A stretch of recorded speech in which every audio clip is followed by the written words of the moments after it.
He's been called Mr. October because of his outstanding hitting in the playoffs. Oh, wait a minute, you don't know who it is. It's my cousin Charlie. I don't mean this year.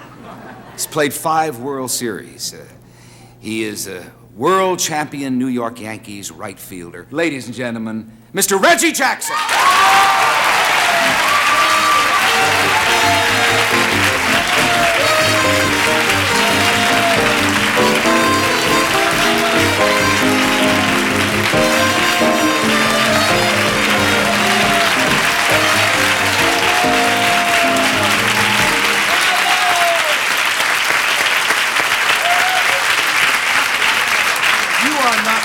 So relaxed that you were standing back there reading the paper, were you? Honestly, the thing about it is that I was upstairs and I didn't know when I was coming on, and I hadn't read the newspaper in a couple of days, and I wanted to know if I'd been traded or not. No.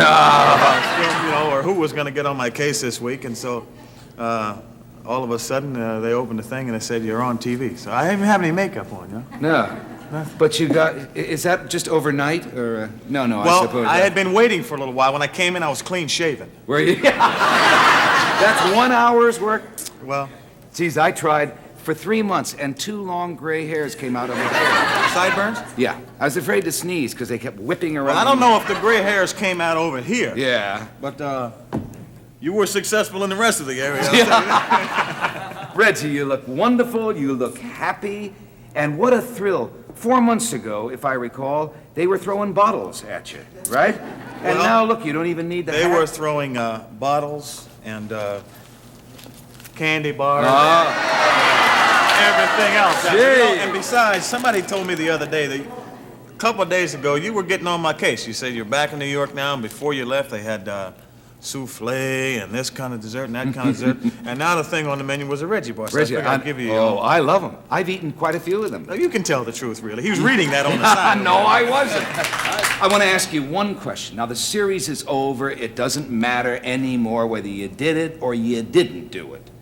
But the turning point of that series was that one play. The disco hip that got him hit by the ball. No, really. Did you learn that at Studio 54, or was that just something you threw out there? No, Merv, Come on.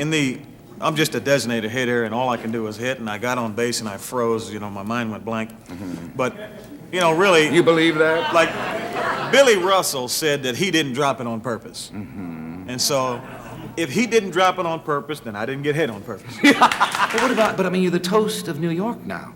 Don't you have to put some of your life into where you're a hero? Well, Get out of that one.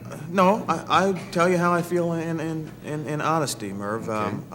I live in Manhattan, and I live in Manhattan because I make a lot of money out of the city of New York, and I feel that I should be in the city and be seen. It is very taxing. It takes a lot out of you. But I feel I should be a part of the community. Many of the guys live out of state and out of the city, but I feel that I should be involved with the people and have some kind of interaction and saying your hellos and signing some autographs on the street. And it is not a pleasure. It is pleasing to know that you are enjoyed and appreciated. In the #1 city in the world. There's no question about it. Yeah. No question about it. What are the fans like here? How do you rate the fans here? I mean, one day you are in here, and the next day you can be out here. No question. I have seen highs and lows, and I have spent more lows, emotional lows here than I have highs. Yeah. I do not know, sincerely, if the highs make up for the lows. I think it takes a while. I think you have to be grown and be adult enough to know that this is life. This is very real. The people in the city, and I'll give a little background on what my philosophical feeling is, but the people in the city here, everyone, there's 8 million people, and there are 7,995,000 of them are anonymous. And, Except until World Series time, then they apply for the tickets. Well, But the people here are pushed around and knocked around in the streets and the wars and the battles of business and the battles of working and fighting the subways and the traffic. They get out to the ballpark and they can get free. They relate to their ball players and they can feel as though their team should be number one and come on and do it for us, because I'm having such a damn rough time getting in and out of the city that if you make it happy for me, and make it happen for me, make it happy for me. And I do feel that the people do relate that way. They demand so much from their athletes and so much from the people that they get some enjoyment from. You know, they are living a dream through their athletes and through their teams. Right. And so I understand a part of it, and I realize that that's why they're so hard on their Reggie Jacksons and their Thurman Munsons and their Willis Reeds and their Marvin Websters. He's going to catch hell. But it's because the people are relating and living experiences through them.